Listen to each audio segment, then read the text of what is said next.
name is Dr. Kevin Martin. I am with Northern Illinois University.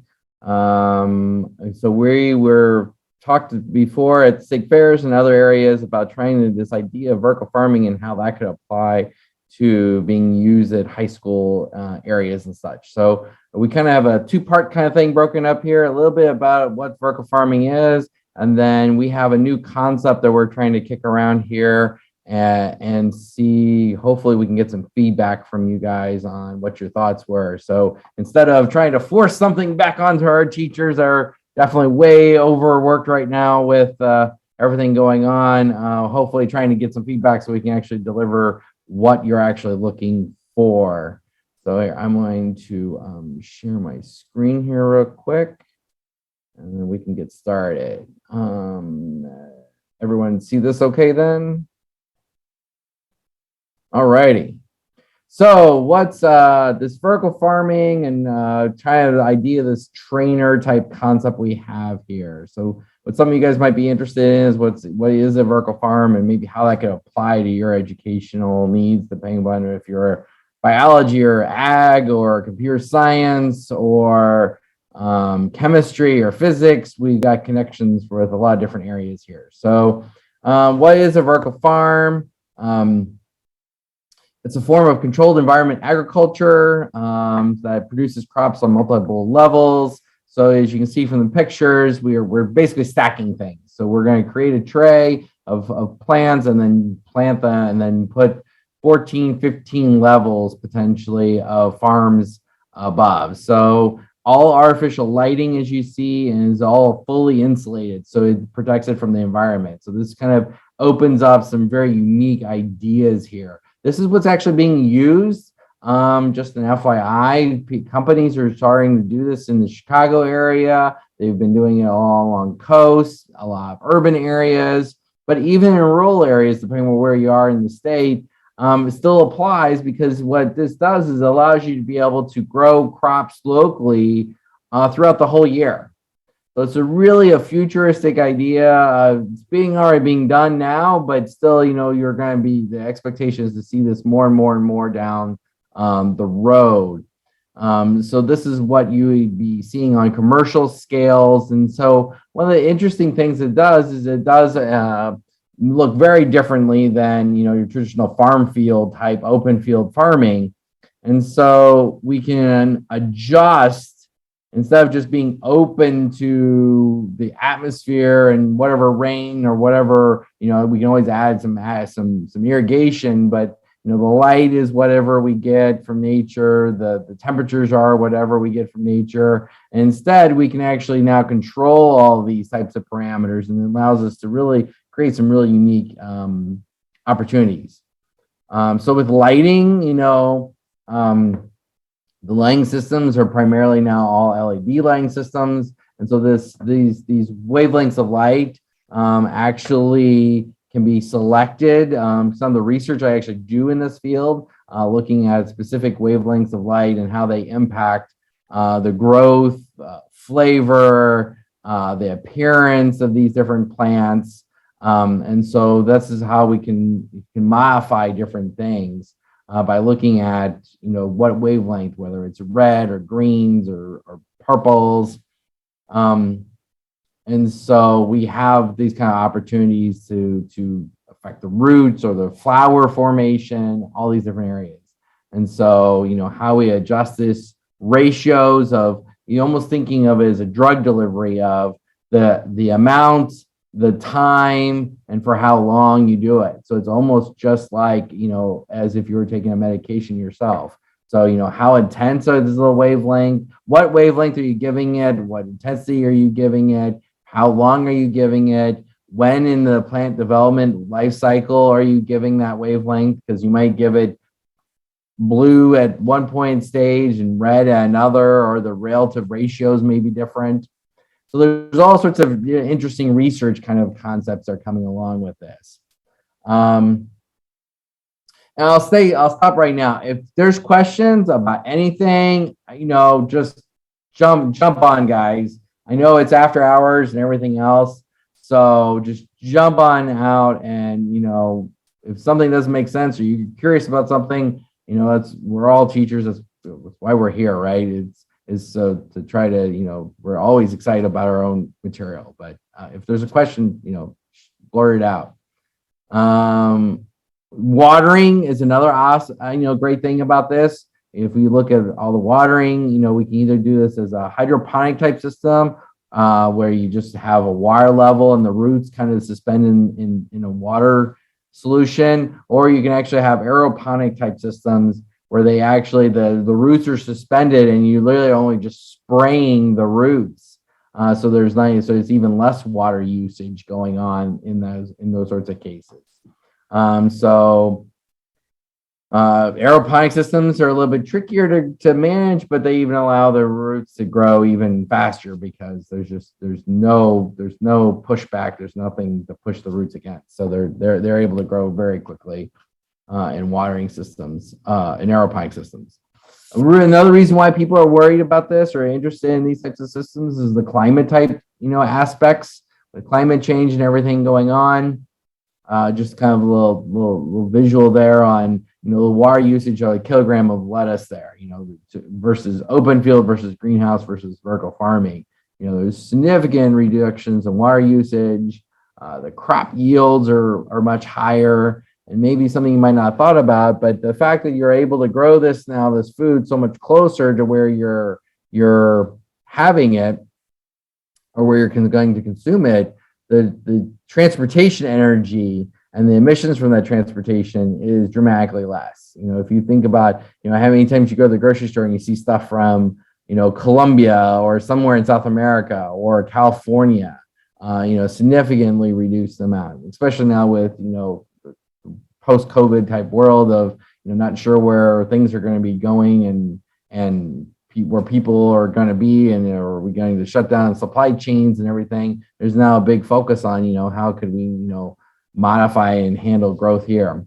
I will also say there's actually many schools that are actually starting to implement full container. So they'll take the concept of vertical farm, but they put it inside a shipping container. And there are companies that are actually out there doing this and partnering with schools to actually supply some of the food for the cafeterias in these container type systems. So you're seeing controlled environment, same indoor lighting, but you can imagine some of the schools actually using containers outside their school buildings to then provide food for the cafeterias.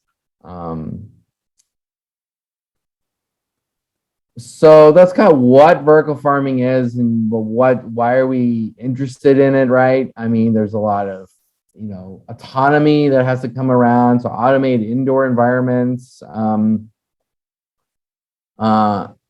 There's no pesticides requirement. There's no herbicides requirements because everything is grown indoors. So we need to look and see. That's kind of the other benefits of vertical farming is, we don't have all these chemicals in the environment. We can highly control it and make it continuous, so we can get food year-round, fresh food year-round. I did a bit of my own canning this year, but can you get it now fresh year-round? And so that's an idea. So you can see where it's starting to touch on a lot of concepts that we cover in at grade school, high school levels. So why is there a need for this type of technology? The demands for food are just going up and up and up. There's an expectation that we're going to need, excuse me, need 70% more food by 2050, and because of the 50% increase in global population over the same time period. So where are we going to grow this? How much more farmland can we actually create, and can we get the same sort of yields from the new farmland? Probably not. So we're going to have to try to figure out somewhere else to grow this food that's expected to be needed around the world. Along with that, water. Agriculture represents about 70% of freshwater withdrawals, and so it has a huge impact on the amount of freshwater. But we're seeing the amount of freshwater decreasing globally.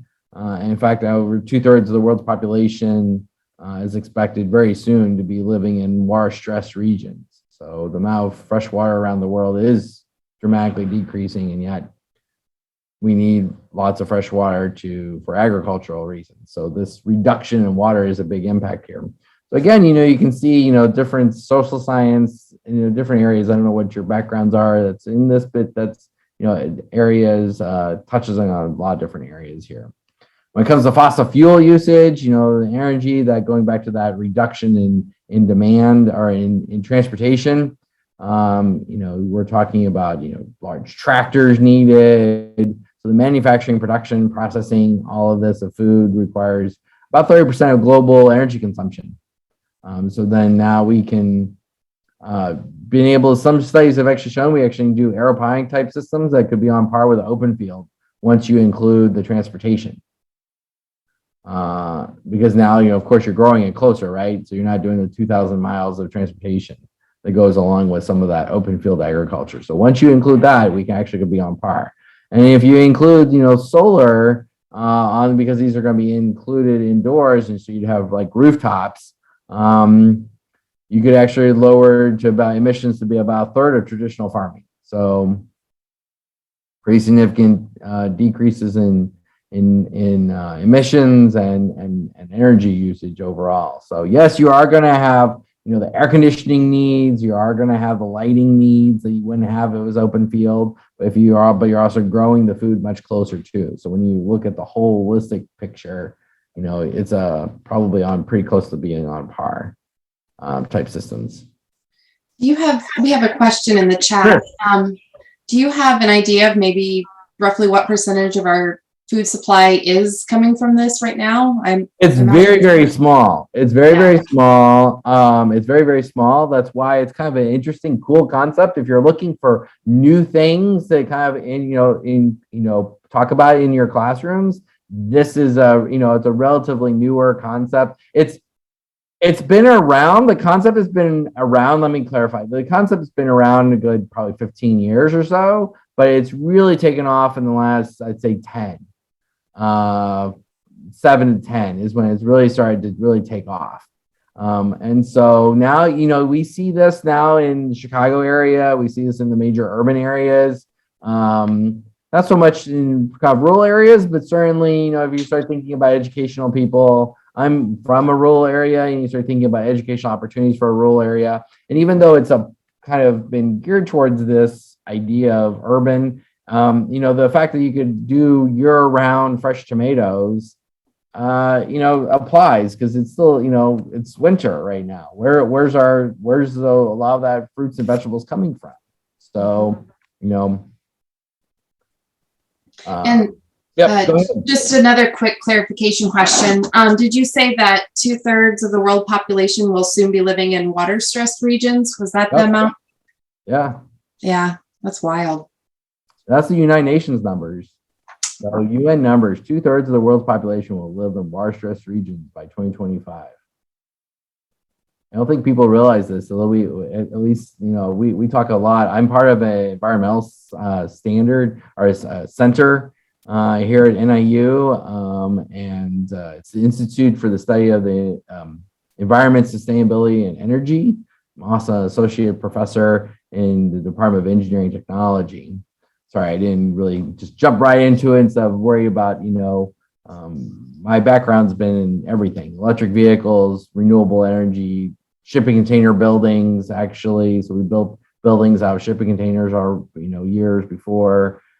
Hydrogen fuel cells, renewable energy, vertical farming, LED lighting, a lot of different areas. So, but that's my background there. But yeah, no, this is pretty astounding if you even go backwards. You have this combination of 70% more food, while 2/3 of the world is going to be living in water-stressed regions. But you need water to grow food.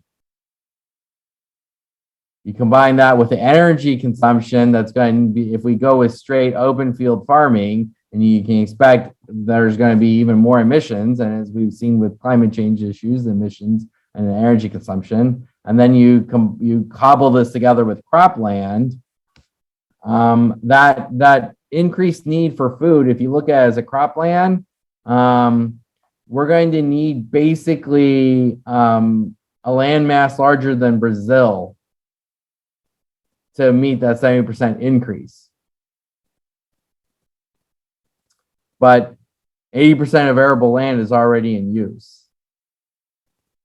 So we don't have a Brazil laying around the world that's arable that we can turn into cropland. So, and then if you include, rising temperatures, precipitation patterns that we see with climate change, and that's going to alter crop water requirements and crop availability and productivity and cost of water and stuff like that. This is all just, causing all sorts of issues, or potentially down the road very much. So some different issues. So you can see the case building for something that, is very land, even in countries like, the US, where we have so much land,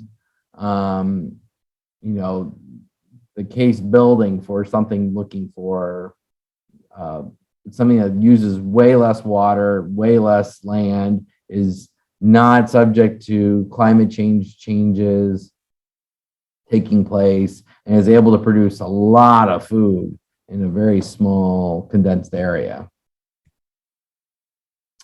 So with some challenges, usually the challenges are some high initial investment costs, operational costs, energy, and some of those just new routes to markets. So, the grocery stores are used to talking with a supplier and a supplier, where these are usually a lot of startups. So if you start talking about innovation and companies, you can start up these things. You don't have to be huge, vertical farming systems like the picture there. That's one that's backed by Amazon, actually.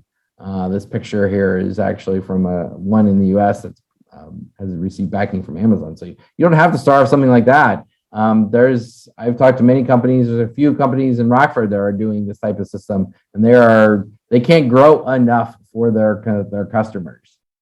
So you start thinking about business opportunities and stuff like that. Again, thinking about these different angles. So there's some different challenges, but researchers and companies have been working through some of these type of ideas and whatnot else. So that's the challenges of things. So that's kind of a little bit of background there. I know it was kind of short and really, to the bit, but I wanted to keep it straight because I really want to cover and talk about what this trainer can do and how you guys could incorporate some of this stuff. Hopefully it sparked some interest in how you could include it into it. So what we've been kind of kicking around is this idea of this kind of vertical farming trainer. It'd be self-contained, mobile. So we've done some early talking with some superintendents and a few teachers, and we'd love to hear your guys' feedback on being able to use something like this around your schools, or how you'd use it or how you'd modify it. So right now, as it stands, this kind of idea of this mobile vertical farm trainer. And I say with training, so as we've heard, definitely don't give me this widget and then drop it off at the door and walk out and say, your problem now, thank you, and whatnot. Where's my check? And that's it. So definitely includes, we're looking at basic, definitely including teacher training on it. So how you do it, it'd be self-contained, it'd be mobile, so you could be able to share it around classrooms. It's looking about the size of approximately 1 to 2 4-drawer kind of file cabinets in size. So you'd be able to, a couple file cabinet type systems. So you'd be able to get into an elevator or be able to move it around different classrooms, those sorts of things. Self-contained. So all you need to do is be able to have like a water reservoir would already be there. So you just have to plug in the electrical and you'd be able to go. So that's the idea. As far as ongoing costs, because I know budgets are always a concern. Some of you guys might be department heads or you have to talk with your department head, right, on where this kind of goes. So it's got low ongoing costs because you just have the seeds, which are pretty cheap, the growing medium, which is again pretty cheap, and then a little bit of liquid fertilizer that would go along with it. So again, pretty cheap kind of things going on. So consumables, keeping those low. So beyond the kind of one-time operational, purchasing of the equipment type things, that's the idea. We've heard that, you guys, something a very newer concept like this, definitely would need lessons plans and presentations and reading material so that you build, like, can get some ideas of better background material and homework exams and those sorts of things, certainly there, but making sure that they're pointed out exactly where, they can cover, NGSS type standards.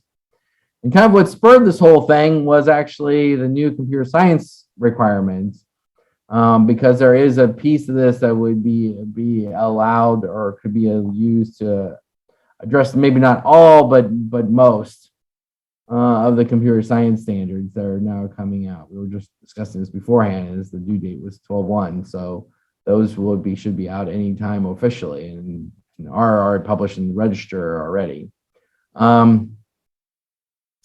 So been looking at targeting about 3 to 4 weeks worth of material, maybe slightly less, probably around that 3 weeks worth of material. So we know that you've got so many things that you have to cover in your classrooms. And yeah, so we're trying to modify to where it'd be, worth your time and effort to learn, bring something new to it, but at the same time, not, having to revamp your entire curriculum, because, well, we've already done that now several times in the last couple of years, and certainly don't want to do this again. So, when we started talking about agriculture, one of the areas we've talked about is, could agriculture type courses use it? The turnover time, we typically use microgreens in our research in my lab, and they have a growth about 2 weeks. So in a 2-week period, you can take it from a seed to a fully grown plant. This is a picture of what kind of like a microgreen looks like. So it's just the shoots and stems. And so this is something we can look at, as far as, seeding, energy, the wavelengths of light on agriculture, how the climate change or how climate affects growth, because you could affect, the temperatures. You could put it somewhere cooler or warmer or something. So you can see how that affects the plants and whatnot. So you can see how potentially, different, things that you see out in open field agriculture, how climate change could be impacting those types of, growth there. So we could, adjust this type of system to this. So a little bit back, I guess, and I should go back here. Imagine, and I apologize, we don't have systems built or whatnot. Imagine like a wire rack, basically, a 4-level shelf of a wire rack with 3 of them having something that looks very much like these growth trays on them. Maybe one of those black trays underneath lighting. So you'd have a shelf, light, and one of these growth trays under it. You'd have, say, 3 different levels. So you could run, different options or whatnot. And then a 4th tray or a 4th shelf that would have the water and electrical components on it, so that you could then, again, move it around the water. You wouldn't have to, you just fill up the water reservoir and be able to move around. You wouldn't have to always be hooked up to a sink or something like that.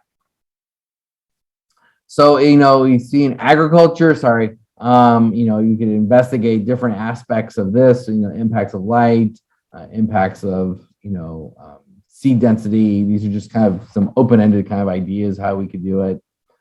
In chemistry, if you're a chemistry side of things, you could connect to water quality. So you start thinking about, experiments related to pH, fertilizer molarity, solution concentrations, these types of things, electrical conductivity. So you could do some of these different experiments around that, involving seeing how, again, holistically, because what we've heard is that what really sparked a lot of interest is those broad ranging NGSS standards, right? It's one thing to have the ones within chemistry or whatnot, but those overarching ones that are a little bit harder to get. And so using this concept as a way to bridge those chemistry, biology, mathematics type overarching needs in NGSS.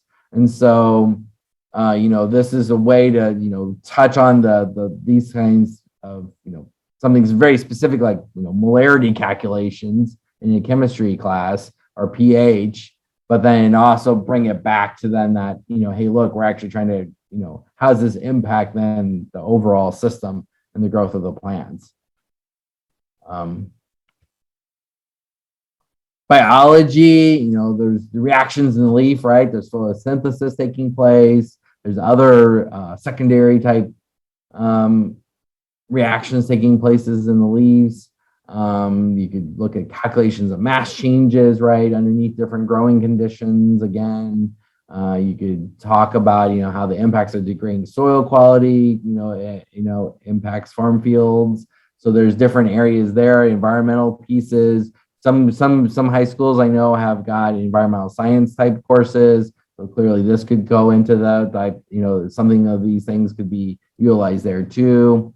But again, this is not meant to be a holistic ideas, but a couple just to kind of get the juices going on thinking about where could you potentially use this.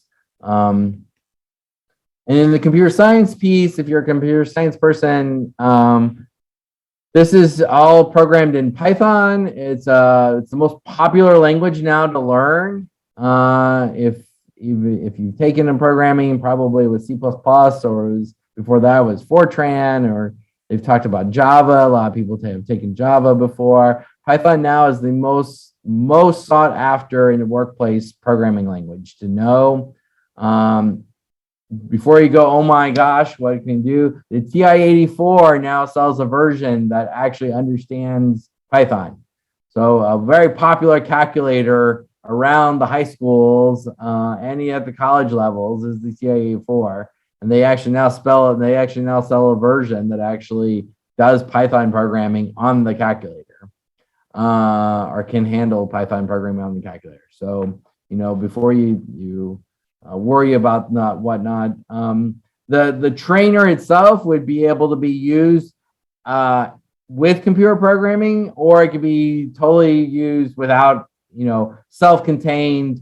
You wouldn't have to touch the programming. It would be a very easy user interface to be able to just push buttons and run it.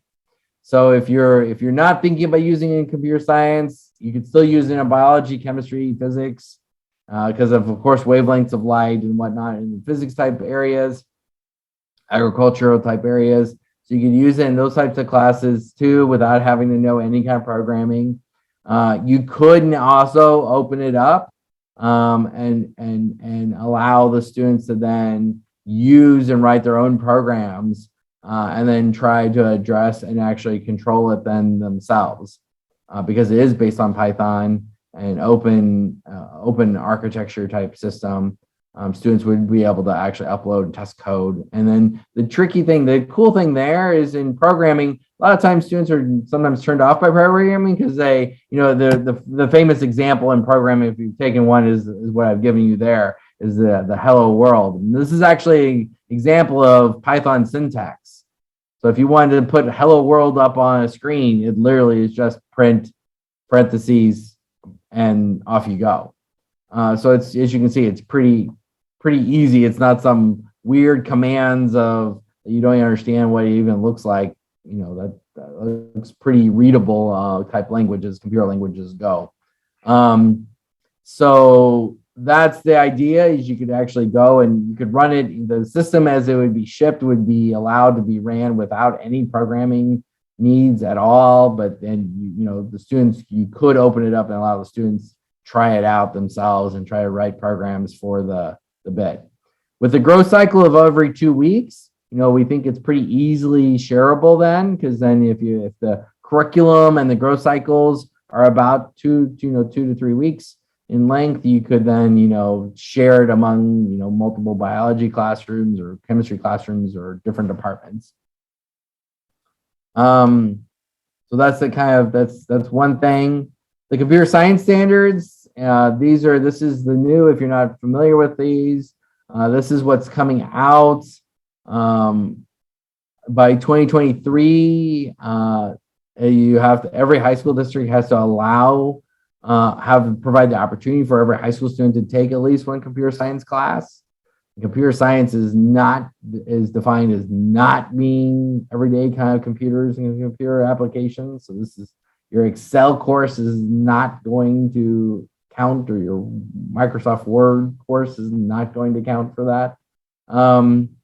So you're going to have to, high schools are going to have to figure out how they're going to provide these opportunities to students. So this is one way with a programming piece of that and allowing it. They could kind of share the costs, so to speak, because it could be used in multiple departments, but yet also allow this opportunity. And it's hands-on, so you'd actually see the lights change, the water pumps turning on and off, some basic kind of things. So instead of just typing up something on the screen and having it show up a different color or something on the screen, you'd actually be able to physically see the hardware type things going on. You know, again, if you're in high school, if you're teaching at high school that teaches maybe a robotics types course or pre-engineering type course, something like this would, you know, be usable in those types of programs as well. Starting 2023 is they have to provide them a computer science, provide the opportunity for a computer science course. But even earlier in 2022, every student entering 9th grade is going to have to take a year of a course in intensive instruction in computer literacy. And so now we've been even thinking about, you know, could this be used in the required courses of algebra or in the consumer ed type courses, which are required courses for every high school student to graduate. So could we, you know, combine some of these computer literacy kind of concepts and stuff like that? So that's where we're ending, you know, trying to see where that kind of the trainer kind of concept could be. And I was trying to get back to, yes, the trainer here, and that's exactly where I was hoping to land up and try to get some ideas on, you know, how you guys felt about things and questions you could have. So Yeah, we have a few questions. If you're end of the day, you don't want to be lectured to anymore. I'm sure. So I'm up for a discussion, guys. You know, how can we make this work? Yeah, feel free to come off mute. Otherwise, I'm happy to read them from the chat. I know the very first question, I don't want to forget to ask about, are you comfortable sharing these slides here that you've shown us? Sure, that's fine. Perfect. Then are they available to share it? That's what I was trying to look. I will check. Yeah. Look at the chat. What percentage of the food? How could the curriculum be adapted for kindergarten students? Yeah, that's, you know, that's great. I'm excited to hear that because the computer literacy standards are actually going to go down to the K through 12 area. So absolutely, Era, I'd love to follow up with you if you can, you know, share my email. I'll tell you right now. I'll put it on the slides. It's KB Martin, MARTIN. Or I could actually type it actually right here in the chat real quick. Please feel free to reach out. I would love to follow up with you, and, you know, let's see what we could do with those types of systems. I think we could. I think there's a lot of areas we've discussed this. I know I've spoke mostly to high school areas, but yeah, I think we could definitely do this. I know schools do areas like this, so. Awesome. I will be in touch. Thank you. It would be really neat. My first teaching job was in a one building house K through 12. Yep. Very small school district. And I can't help but think that this would be so neat to have across grade levels. You know, you would have, you know, you could have it with the little ones to learn weather and cause and effect type science concepts, but, you know, in high school you could have it for your business class, like a marketing piece. Those are just some of the areas I taught, so that's what I can think of. But it would be really neat to have this like building wide resource and hands-on learning tool. So Kathleen asks, are there plans to integrate this into a STEM course? You know, absolutely. I think that's kind of what we were kind of looking at. You know, as far as like a robotics club, or what do you specifically, what's your thoughts specifically a STEM type? So So right now we are piloting a STEM course and Okay. just kind of looking at some other options, if there are any out there. And the robotics piece is handled more with our tech class. Mhm. So it'd be more of a little bit heavier with the science and engineering piece. Yeah, no, absolutely. I think, this is the idea that we're kind of kicking around here is, what could be, with chemistry and biology, there's the physics of the light side. So, I mean, I don't know how much more science you can get. You get science, you get chemistry, you get physics, you get biology, you get quite a bit of science there. You get agricultural type things. There's a lot of science there. The technology piece, this is all based on, if you're familiar with the Raspberry Pi, you're familiar with the concept of Raspberry Pi, it's a microcomputer. That's what we actually operate these things on. So it's very, very applicable type systems that students can get their hands on and work on too. Examples, I'm just looking through the chat here, examples of schools using the food they grow on an integrated basis. Yeah, there have been. I'm trying to think of ones off the top of my head. I don't know if I can think of anyone off my top of my head, but there are schools. Usually they have to be, this trainer is, at a file cabinet size, right? So we're not, because we're trying to because we heard it had to be mobile. It had to be mobile. And we wanted, maybe a few bigger units where we had kicked around possibly a desktop size, but it seems like the feedback where there is, that teachers may teach several different types of courses all in the same classroom, and to be able to find the storage space, to be able to put 15 desktop units away and put them back and push them in and out of areas and classrooms was probably too much. So it seems like, the early feedback we've gotten is it would be be better to have like a single, you'd buy, you'd have multiple or fewer of these kind of bigger type units to be able to give opportunities for everyone to do something. So there are certainly, if you want to reach out, Melissa, let me know and I can definitely point you to some directions. Earth science, weather, beginning math, absolutely. Like I said, we've talked about the beginning math, or we're talking about connecting with because of the every freshman having to come in with computer literacy. What isn't been clear to my knowledge is, does it have to be a sole course on computer literacy, or can it be just as long as the concepts are covered in the courses? So targeting that, maybe that algebra course and that consumer ed course, could use it in those required courses to hit the computer literacy pieces. So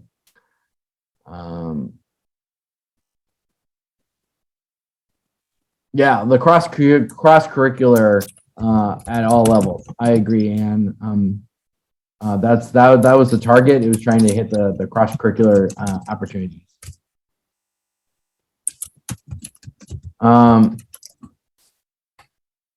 Oh yeah, food systems, sustainable food systems, culinary type things, absolutely. So other types of courses that we've been looking at. So this is what I'd be interested here is the feedback, like other than where it could be. What do you guys need if you're going to be the users? What are the most important things that you see that you would need? I've got the list, kind of point out here on this trainer here. I just realized I moved it over there, but this is the feedback we've heard. But besides, where else?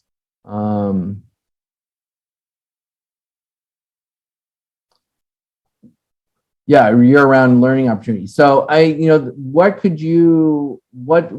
you guys, what tools do you need? Because we want to make sure that we are providing what you guys would need.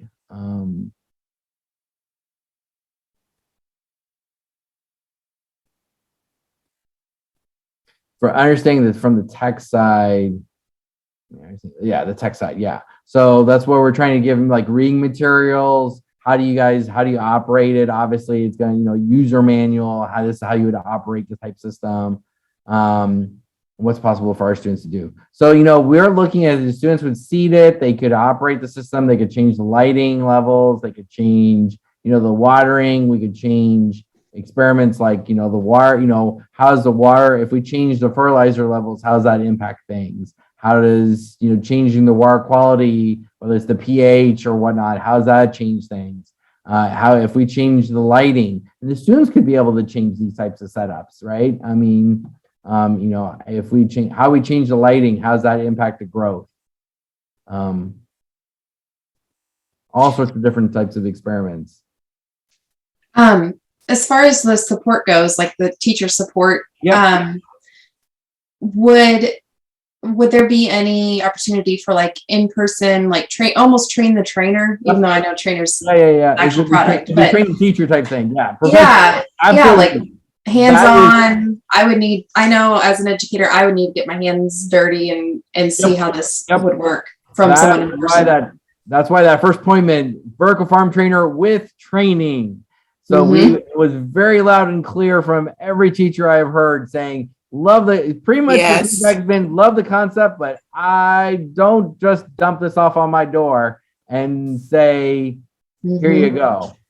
So we were hoping, we'd be able to group maybe different, by regions. I don't know where you guys are across the state, but, hopefully try to get, maybe a school. It seems like it's pretty common for schools to offer to host the training, something. And if we can get a group of schools in a certain area, a certain, region to kind of, do host the training, then maybe we could get, several schools to come together in a region. Yeah. We could do and I know IDEA would love to facilitate some of that too throughout the state. We have chapters throughout the state. So that'd be perfect. So that would be something that I think would be a really neat learning opportunity. Okay. And it would be neat to have stations throughout the state, like you just said, set a date. I could come down. We could, if we had, once we got, a critical mass, so to speak, of units out in a region, then, maybe we can work with IDEA and, hey, look, guys, can we coordinate to get a trainer type thing? So yeah, absolutely. Yeah. So I could bring the unit down. We could sit down with it. We could play around with it, see how it works, those sorts of things. Absolutely. That is we're building that into everything that we're thinking about. Is that it would, at first we thought maybe it would be a carte blanche kind of pick and choose. Maybe you want it. No, you don't. No, it's clear. This is clearly the training is going to have to come into it. So yeah, that's good. Melissa asks, what is the cost of the systems to the schools? We haven't said anything right now, so that's it. No, you're fine by all means. We haven't said anything right now. We've been trying to look and seeing. There's been some talk. We've seen some different people talking about opportunities for. I see some opportunities with state fundings and whatnot to help offset some of the costs as well. And then of course, there's I know budgets are tight, but we're going to see how things are going to go there. We've been trying to play around with some ideas on costing. So the idea is just a one-time setup type bit. So we're not looking at, licensing or long-term ongoing type things. So it'd be just a one type. Seems like that's where most people would be able to budget for it. They don't want the ongoing kind of costs. So, trying to keep the ongoing costs kind of, low as possible for just the consumables of seeds and whatnot. So if they're interested, can they reach out to you for reach out me for more. Yeah. For as far as costing goes and stuff like that. I put my email in the chat, just send me out and we can, we're starting to work out some programming, stuff like that. How does the length go? 2-3 weeks worth of material? Seem good? Seem too much? Seem not enough? You mean the growing time? No. Like lessons plans. So like, if it would be like a 2 to 3 weeks. So if you're like a chemistry teacher, you have about, it takes up maybe about 2 to 3 weeks of your time now. Does that seem too much, too little? It'd be interesting. I don't know where you guys are in, or biology, or if you're at grade schools or high school levels, or what teachers you guys are at. Yeah, if you're comfortable, come off mute and share that, or put it in the chat. Maybe what grade level you teach and what subject area. Yeah, while still getting some depth in other stuff. Yeah, so K through instructional coach, so across the bed. And I, from a former educator perspective, I could see this being not so much a standalone unit, like a 2-week unit, but actually something that, like when I taught consumer ed, I could see this being a standalone marketing type of unit, and this is our, but in a lot of subject areas, I feel like it would be kind of sprinkled throughout the curriculum as that hands-on application piece. So we just weren't wanting to create, endless amounts of homework assignments or endless amounts of lesson plans and stuff like that. If it's not what is needed. So that's why we're trying to think, 2-3 weeks, maybe 4 weeks at the most worth of material is all that, because you've got so many other things you have to cover, in your courses. And even if it's whether that's sprinkled across the semester or as a cohesive 2-week time period, probably not much more than that could be dedicated, is what we've been told. So we're just trying to make sure that seems to be the case, or if there's other feedback.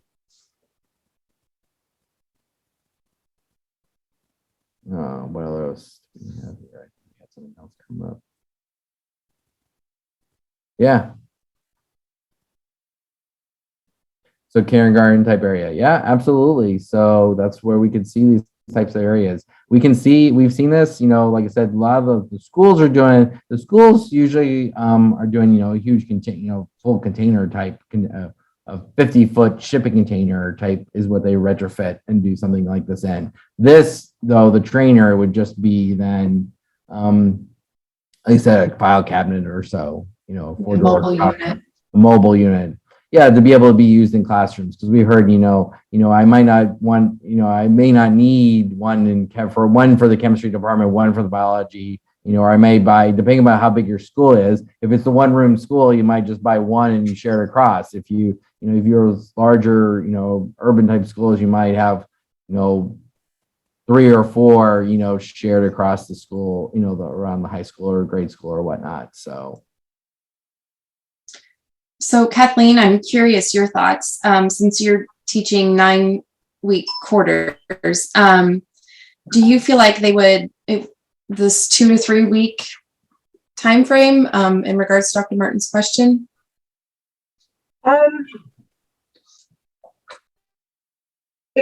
For our particular program, it kind of depends on what direction we head with the program, because we are currently in a pilot phase. But I could see something like this being basically half a quarter long, and then doing it 4 times throughout the year, so that a lot of kids would experience it, and then also have some kind of units that either lead up to this or take what they learn from this and apply it to other areas within the STEM umbrella. Mm-hmm. Or even have it in the middle, a couple weeks leading up to it, doing the activities, and then a couple of weeks kind of wrapping things up. Yep. Yeah. We've heard it as recruitment too. Some teachers have thought it was maybe a recruitment for, chemistry and some other courses, trying to brighten things up so that it's not, if some of the smaller school districts, I've talked to ones that have had 3 physics students in the entire physics class, right? And so could this be a way, or in chemistry had, I think had 2, so could this be, I've talked to some really small ones and they were thinking that way too, could this, add some spark to maybe programs that, they didn't necessarily think that they didn't see how chemistry applied to their real life. Yeah, so the other teacher and I, over the course of the year, will see about 1,000 students. Yeah. Wow. And just having that exposure to so many different facets, and then just saying, here's one aspect of it. Maybe you're interested in that. See where you can go with it. Mm-hmm. That is awesome. No, I really appreciate all your guys' feedbacks. So that's what I was hoping for, trying to give you guys some ideas, like I said, on what we could do with this type of system, and where teachers thought what they needed. Do we have any final feedback, thoughts, questions? Thanks, thoughts, questions. Programming, are you guys familiar with the programming standard? It seemed like superintendents kind of were on their, or principals were kind of on the radar. I didn't know if you guys have, if this has been on there, this is caught up with schools. Early next year is what we're really looking at, potentially available.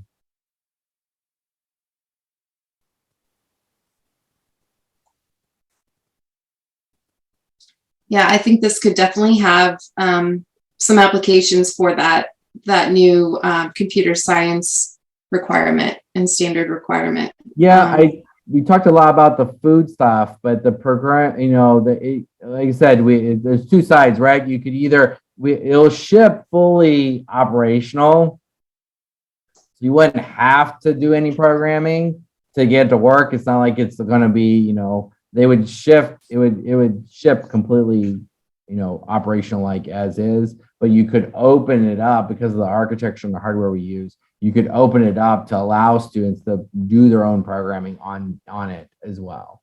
Cool. And of course, we go back to, the factory default, so to speak, right? That's neat. I know we just have a few minutes, but I was just thinking about our initial conversation about this. And if I remember correctly, this kind of was born out of a student project idea, maybe. We've done work on this before. I saw a little bit about my lab. I know you just kind of jumped into it. My lab has done research on vertical farming now for going on 5 years now. And so we've been involved on all sorts of areas of looking at the impact, specifically the impact of light on growing. And so, yes, well, we started some of these projects have actually been completed, some of them by graduate students, but some of them by our undergraduates actually as well, and a good portion, a lot. So there's been different areas about that. So this is specific and different, but certainly it's example. This is definitely a different system than what they have developed, but it is certainly and separate, I would say. Certainly different and separate, but it definitely demonstrates that, yes, that, these are concepts that, engineering, technology types, students, STEM type students certainly have been interested in and capable of doing. So, yeah, I love that connection when we were talking about it, that when we go back to our administrator or something and kind of explain the quick background, of how this connection was made. So I like that there was that kind of organic student involvement there. Yep. No, there's been student involvement and stuff like that. So any other final questions before I share the PDHs and all that?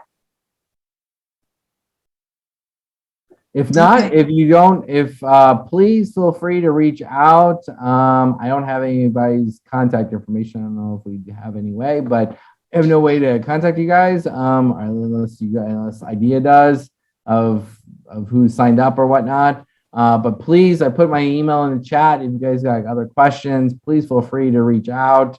I'd love to hear from you guys, and if Idea we could share whatnot, I'd love to hear things. Your guys' feedback too. So, if you're comfortable, we can share your contact information in the post-webinar email. That'd be wonderful. Okay, yep, we can do that. So if you're not somewhere where you can write it down or capture it from the chat, we'll include it in the email that you'll receive by the end of the week, by the end of the day, Friday at the latest, with the recording and resources, and then Dr. Martin's contact information. I am going to go ahead and share my screen here. We'll stop sharing now. Here we go. Okay, so a couple quick things. We have lots of exciting events coming up. Our main one is IdeaCon. I wanted to get a bug in everyone's ear about that. That is February 14th through 17th. That's our the largest ed tech conference in Illinois, and we host it in Schaumburg. We also have a hybrid option this year. So if you're not able to attend in person in Schaumburg, there is a virtual component. So make sure you check that out. You can get there through the QR code that's posted on here. And I didn't know about this forever because apparently I'm behind. But if you take your phone and pull up your camera and you just put it in front of that QR code, it'll take you to that site. You don't need to have a QR reader app or anything. And then just a quick reminder, membership to IDEA is free. If you think you're a member, you're not sure, that QR code will take you to our join page. So if you have a login, if you have membership with your current email address, it will ask you to log in and you can make sure all your information is up to date and renew your membership. It's free, but we ask that everyone renew it every year to make sure your contact information is correct. So please do that if you have